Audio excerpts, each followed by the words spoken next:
Welcome to Within the Frame, where we bring the most pressing issues across the globe into focus. I'm Kim Mo-gen. As the Ukraine war enters its third year, the conflict is reaching a decisive phase. On the eve of the anniversary, Russia unleashed its largest drone attack yet, leaving destruction and death in their wake. Ukrainians endure relentless air raids and mourn their dead, while the U.S. holds high-level talks with Russia without Ukraine. Ukrainian President Volodymyr Zelenskyy marked the anniversary with desperate hope, claiming he wants to end the war this year. Calling for NATO and EU membership as Ukraine's best defense against future aggression, he insisted that peace must come through strength and unity. But over in Moscow, Vladimir Putin had a different message. Awarding top military honors, he declared that destiny and God had given Russians the mission to defend their homeland, stressing that Russia is in this for the long haul. With Ukraine battered, Western support wavering, and Russia digging in, the critical question remains, where does this war go from here? For more on this, we invite Pan Gil-ju, Assistant Professor at Korean National Diplomatic Academy, with us. Welcome, Professor. Hello, good to be with you. And also joining us is our go-to Voice of America correspondent, Jessica Stone. Good to see you again, Jessica. Good to be with you.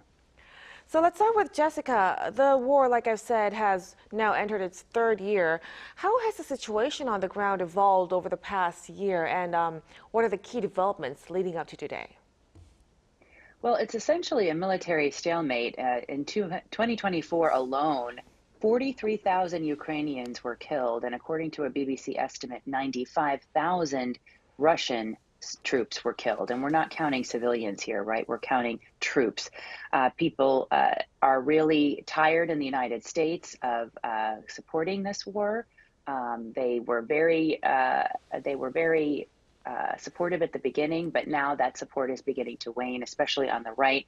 Washington and Moscow have established a framework for peace talks in Saudi Arabia, as we saw last week. And now we've got this discussion of critical minerals going on, which is some kind of joint venture being proposed by Washington to engage with Kyiv to try to get those rare earth minerals, a more secure supply for Washington, and a steady stream of revenue for Kyiv. Right, so clearly the situation on the ground remains fluid, both sides adapting their strategies. But beyond the battlefield, we've also seen major shifts in global politics as well. Let's take a step back and look at the broader geopolitical implications as well. So as the war reaches its third year, Professor Ban, what are the biggest geopolitical shifts we have seen in the balance of power between the West and Russia? Well, we need to take a look at the balance of power from the two perspectives: geopolitical balance of power and strategic balance of power. First of all, the geopolitical balance of power between the West and Russia remains unchanged in the sense that no one has not won the war yet, and the European countries continue to indirectly project their military and geopolitical power against Russian power. In particular, Russia's war on Ukraine encouraged NATO members to be increased to 32 states as of right now. Meanwhile, Russia is supported by North Korea's military support, including the dispatch of its military troops. Accordingly, geopolitical competition or confrontation continues without shifting the geopolitical balance of power. However, the strategic balance of power is shifting significantly under the second Trump administration. The second Trump administration's mega strategy allows the United States to bash European countries, its allies, and makes Russia favorable strategically. At the 61st Munich Security Conference, the United States stayed away from European countries, and in this vein is not their like-minded countries anymore. So the concept of the West is not meaningful anymore, at least in a strategic sense. Under this changing diplomatic behavior, a strategic balance of power between the West and Russia is weakening seriously. All in all, we are living in a very transitional order where uncertainty is mounting, both diplomatically and strategically. So let's go back to the mineral deal between the U.S. and Ukraine. There are reports, like Jessica said, that the U.S. is nearing a mineral agreement with Ukraine in exchange for continued support. Jessica, mind us again, what are the key points of this agreement, and how is it being received by the global community?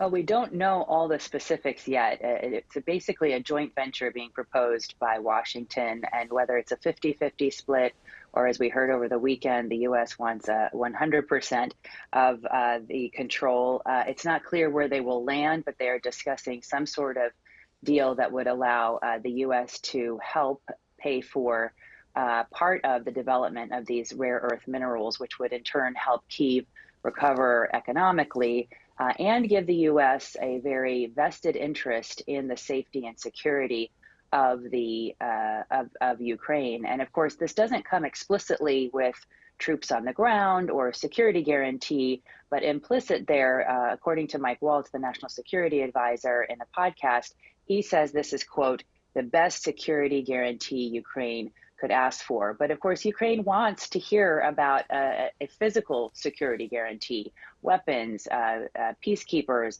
and the like. President Trump says this deal is very close to the end. We don't know if that's actually the case, but he says he expects to see President Zelenskyy come to sign it either later this week or next week. It's just a fascinating proposal.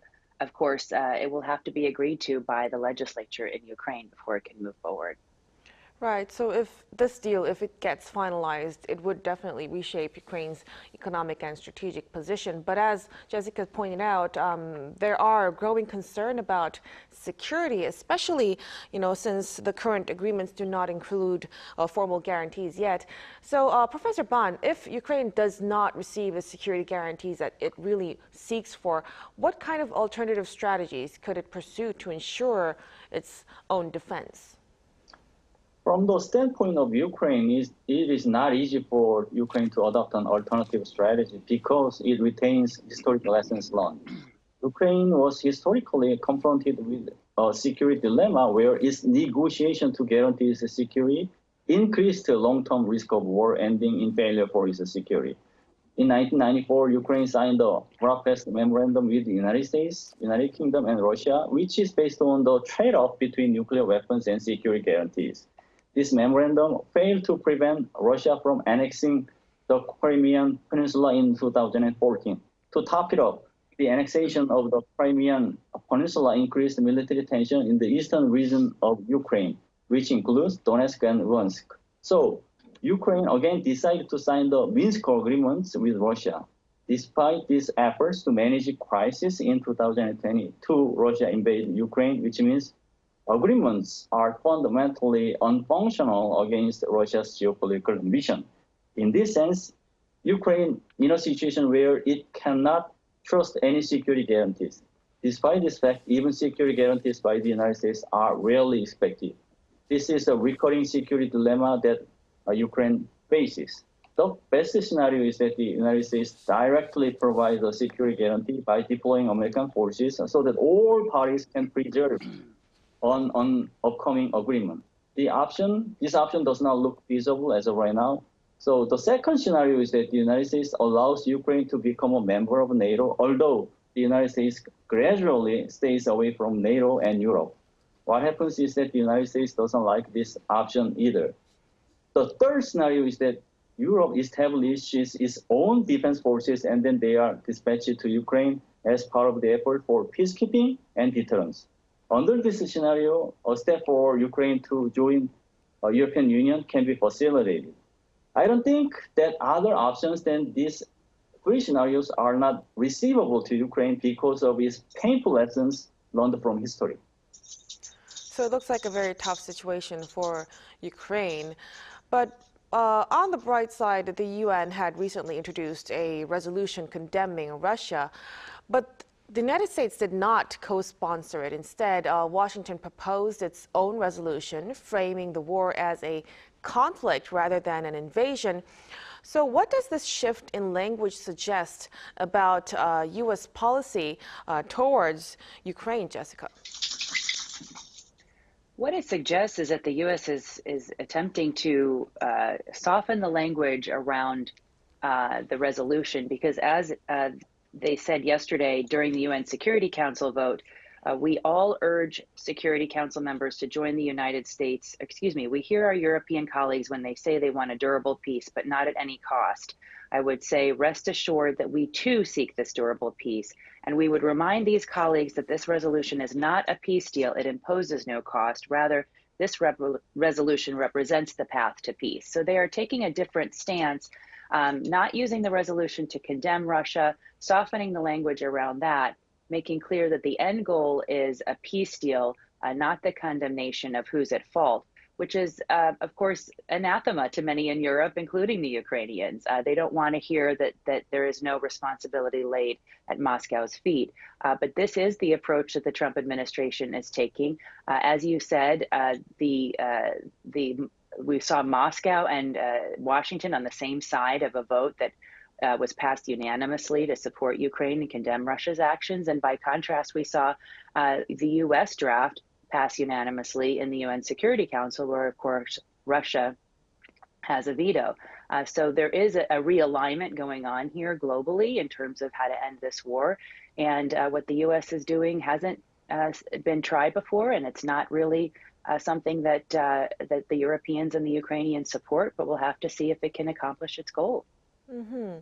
So with this, the U.S. has gone from being one of Ukraine's strongest backers to blocking a resolution that condemns Russia. Professor Ban, what strategic interests might be driving this shift? Well, the United States' reluctance to define Russia as an invader is most likely to lead to not simply a great shift, but a great upheaval in the diplomatic arena. At first glance, this shift is driven by strategic calculations to end the Russia-Ukraine war as fast as possible. The United States' eagerness to change the term invasion to conflict in the resolution seems to be strategically designed to maximize its transactional approach. The Trump administration believes that it can step up its leverage over Russia in its role as a mediator to end the war by currying favor with Russia.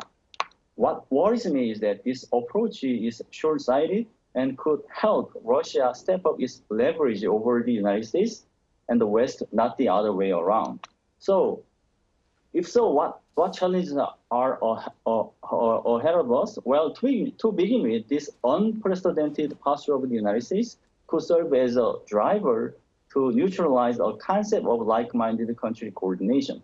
In fact, when being judged on the United States' stance on this resolution, the United States is more aligned with revisionists like Belarus and North Korea, which has supported Russia from the beginning of the war. Second, a rules-based order that has been established after World War II is going to be greatly weaker in the sense that the United States' position could trigger a perception to disregard or forgive an invader who broke a rule of sovereignty. Finally, power politics will be at the forefront in the diplomatic arena. Power dominance will play a role in international politics, not diplomatic communication or role of an international community to protect universal values like human rights. So all of these could bring, dangerous impacts to the global landscape. But now we hear that Russia has confirmed that preparations are underway for a U.S.-Russia summit, but it had high-level talks having already been held in Saudi Arabia. But with the absence of Ukraine, Jessica, what were the key outcomes of these discussions, and why do we think that Ukraine had been left out?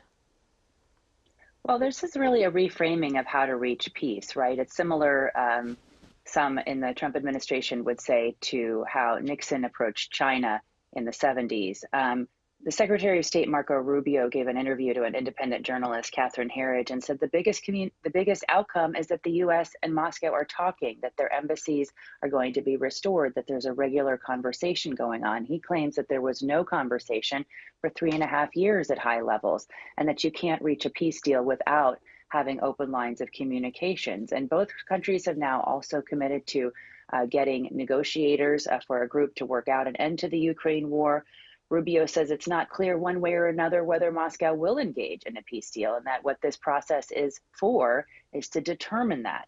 National Security Advisor Mike Waltz has also said that Washington is pursuing classic shuttle diplomacy, going from one side to the other. And essentially, they had to reestablish contact with Moscow in order to be able to go to Moscow and see what their appetite is for a deal and what the outlines of a deal. So we have a real sea shift, as we've been noting here, from treating Russia as a pariah state, something like Iran, to trying to engage with them and see where they are in terms of what they actually will accept in terms of a peace deal. And the hope in Washington's part is, as you said, Professor Bond, bringing a quick end to this war by establishing what are both sides willing to accept. Right. So it's a good thing that they have resumed talks in 3.5 years. But the fact that Ukraine's not included, it's still deeply concerning.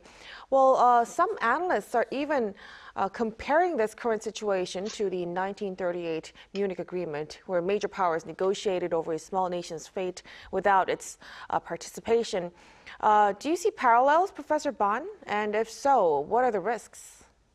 Well, the 1938 Munich Agreement clearly shows how power politics was at the forefront back then. Meanwhile, I would say that the 2025 case is worse than the 1938 case. Why do I think like that? First of all, a characteristic of actors, a level of harmony between them are quite different. Europe attempted to curry favor with Nazi Germany to prevent the outbreak of World War II back then, 86 years ago. In contrast, when it comes to the US-led initiative to end the war this time, Europe strongly opposes a Russian invader, but the United States attempted to appease him. In short, the West is divided. Second, unlike Czechoslovakia, Ukraine has already fought directly against Russia for more than 3 years, which means it strictly retains a more eligible party to play a direct role in negotiation. So I would say that this appeasement policy to exclude Ukraine could serve as a negative stepping stone that any country can invade other countries if the former has military power enough to do that. To put it another way, an expansionist policy or an imperial posture can be tolerated in international politics, leading to the rise of numerous wars in the world. Similarly, revisionists like China and North Korea could be motivated to take advantage of this opportunity. China could rush to invade Taiwan, and North Korea could step up its localized military provocations and its nuclear coercion. Right, so it could expand. On the notion that Ukraine is not being included in these consultations at all. This is something that has really emerged over the last few days from U.S. officials that are saying that are inside these negotiations. We are talking to Ukraine, they will tell you. We are just not talking to them in the same meeting at the same time as the Russians. We will pick up the phone and call the Russians and then immediately call the Ukrainians. And obviously, there is a conversation between Keith Kellogg and Ukraine when it comes to, he is the Ukraine envoy. So I think what you have is just a multi-pronged approach. It's certainly not something that we've seen before, but the Americans would definitely push back on the notion that Ukraine is not part of these negotiations. They recognize that they have to be, but they feel that there has been so little communication with Moscow that they needed to reestablish that first. Right. So let's also touch upon the situation in Europe. Europe is now facing tough decisions of its own. Jessica, how are key European leaders, such as from the UK and France, positioning themselves in response to these developments? Well, we certainly saw a charm offensive by Emmanuel Macron at the White House on Monday. I mean, he's the first European leader to come to meet with Trump. The conversation was largely focused on peace in Ukraine and how to achieve it. We saw him. You saw right there, he just touched the president and corrected him very boldly about what he says is wrong information that Trump was putting out about whether Europe was on the hook financially for its investments in Ukraine and in the war. Trump had said they were loans, they were going to get repaid. Macron said, no, they're actually, we might get paid 60% back. They're more like grants, much more similar to what the United States is providing. So this was a diplomatic masterclass, really, in how to be friendly with Trump, correct Trump, redirect Trump, on the way that Emmanuel Macron was acting. And he is definitely coming to the table and saying, we will provide more security guarantees. We will increase our military commitment here. And that is exactly what the White House wants to hear. They do not want to be putting troops on the ground. They do not want to be the only country that is invested in the security of Ukraine. And the narrative in the White House certainly is that they have been. Mm-hmm. So this would be definitely reassuring for this in Ukraine's part. But given these kinds of developments that we've discussed, Professor Ban, how do you foresee the Ukraine war evolving in the coming months? Do you see a realistic path toward a lasting peace, or are we heading toward a prolonged, frozen conflict? To be honest with you, the current initiative to end the war is far from a perpetual peace or a lasting peace. This approach might be helpful to temporarily freeze military fights on the battlefield, but is most likely to lead to a bigger war later on. A just war termination matters more than a fast war termination for regional and geopolitical stability from a long-term perspective. History tells us the policy to appease Hitler in 1938 failed to prevent the outbreak of an approaching war. The West's lack of a resolute policy to grapple with Putin's annexation of the Crimean Peninsula led to another big military ambition, which is war on Ukraine in 2022. So I have to say the current US-led initiative is most likely to head toward a prolonged frozen conflict, and to be more precise, a larger war that will take place later. That explains why an international community should play an enhanced role in ending this war in a more just way by engaging with the United States more intensively. Right, so global efforts are necessary at this point, and it seems the road ahead would be very uncertain.